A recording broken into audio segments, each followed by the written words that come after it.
இயேசு கிறிஸ்துவின் நாமத்தினால் உங்களை வாழ்த்துகிறோம். இந்த நல்ல நாளிலே ஆண்டவருடைய வார்த்தையை நாம் பார்க்கலாம். எரேமியா 33ஆம் அதிகாரம் 3ஆம் வசனம். என்னை நோக்கி கூப்பிடு, அப்பொழுது நான் உனக்கு உத்தரவு கொடுத்து, நீ அறியாததும் உனக்கு எட்டாததுமான பெரிய காரியங்களை உனக்கு அறிவிப்பேன். ஆம் பிரியமானவர்களே, இந்த காலை வேளையில ஆண்டவர் உங்களோட பேசுகிற வார்த்தையை நாம் பார்க்கலாம். இன்றைக்கு நீங்கள் யாரை நோக்கி கூப்பிடுகிறீங்க? எந்த மனுஷனை நோக்கி ஓடுறீங்க? எந்த மனுஷங்கிட்ட நீங்க கூப்பிடும்போது, சொல்லும்போது அவர்கள் உங்களுக்கு உதவி செய்வார்கள் என்று அவர்களை தேடிக்கொண்டு போறீங்களா? நிச்சயமாக மனுஷங்கிட்ட இருந்து உங்களுக்கு உதவி வராது. இன்றைக்கு நம்முடைய வாழ்க்கையில் மனிதன் நமக்கு உதவி செய்வான். மனிதன் எனக்கு இந்த காரியத்தை வாக்கு பண்ணியிருக்கிறான். அவன் எனக்கு இந்த வார்த்தையை செய்து முடிப்பான் என்று நம்பினால் உண்மையாவே நீங்கள் ஏமாற்றத்தை அடைவீர்கள். இன்றைக்கு கர்த்தரை நோக்கி கூப்பிடுங்க. கர்த்தரை நோக்கி ஆண்டவர் நமக்கு ஒத்தாசையா இருக்கிற தேவனா இருக்கிறார். ஒத்தாசை தருகிற தேவன், ஒத்தாசை அனுப்புகிற தேவன். இன்றைக்கு வானத்தையும் பூமியையும் உண்டாக்குன கர்த்தரிடத்தில் இருந்துதான் நமக்கு ஒத்தாசை வருகிறது. ஜெயமோ கர்த்தரால் வருகிறது என்று வேதம் சொல்லுகிறது. இன்றைக்கு ஜெயம் யாரிடத்தில் இருந்து வருகிறது? ஆண்டவரிடத்தில் இருந்து ஜெயம் வருகிறதை நாம் பார்க்கிறோம் பிரியமானவர்களே. இன்றைக்கு நீங்கள் ஆண்டவரை நோக்கி கூப்பிடும் போதுதான் நீங்கள் நீ அறியாததும் எட்டாததுமான உங்கள் வாழ்க்கையில் பெரிய காரியங்களை ஆண்டவர் செய்வார். இன்றைக்கு உங்கள் எண்ணங்கள், யோசனைகள், இந்த மனிதன் எனக்கு உதவி செய்வான் என்று வாக்கு கொடுத்திருக்கிறார்கள் என்று நீங்கள் நினைக்கலாம். ஆனால் மனுஷன் முகங்களை பார்க்கிறவர்கள், தேவனோ இருதயத்தை ஆராய்கிற தேவனாய் இருக்கிறார். பிரியமானவர்களே, இன்றைக்கு நம்முடைய வாழ்க்கையில் ஆண்டவர் மாத்திரம்தான் நமக்கு உதவி செய்ய முடியும். எந்த மனுஷனால் நமக்கு உதவி செய்ய முடியாது.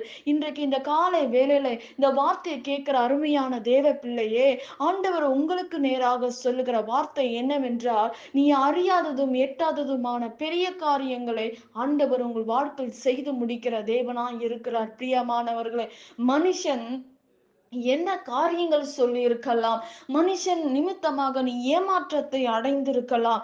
இன்றைக்கு ஆண்டவருடைய வார்த்தை சொல்லுகிறது, நீ மனுஷனை நோக்கி ஓடாதபடி தேவ சமூகத்தில் இருந்து ஆண்டவரை நோக்கி பார்க்கும்போது நீ அறியாததும் நீங்கள் எட்டாததுமான பெரிய காரியங்களை ஆண்டவர் உங்கள் வாழ்க்கையை செய்து முடிக்கிற தேவனாய் இருக்கிறார். பிரியமானவர்களே, இன்றைக்கு வேதனையோடு இருக்கலாம், கண்ணீரோடு இருக்கலாம்.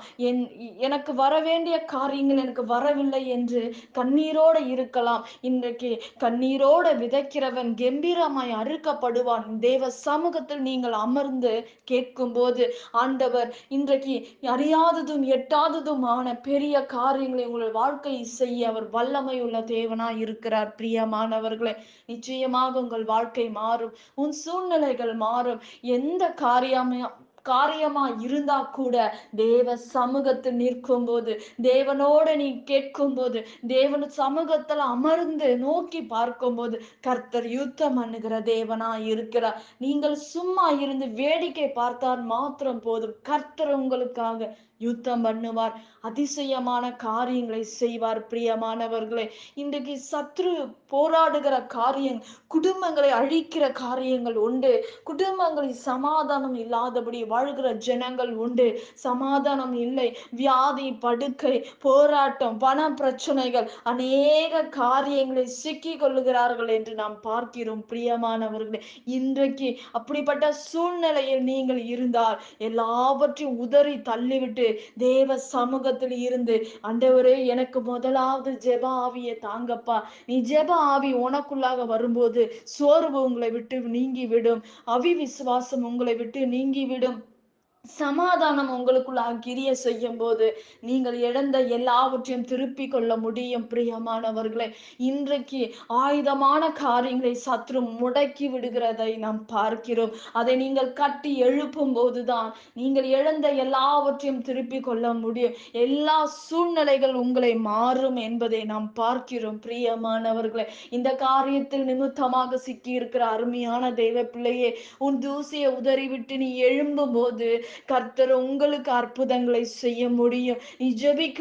ஆரம்பிக்கும்போது உன் உன் சூழ்நிலைகள் எல்லாம் மாறும். உன் பிரச்சனைகள் மாறும். கர்த்தர் சேனாதிபதியாக இறங்கி உங்களுக்காக யுத்தம் பண்ணுகிறவர். அவர் உங்களுக்காக வழக்காடுகிறவர்.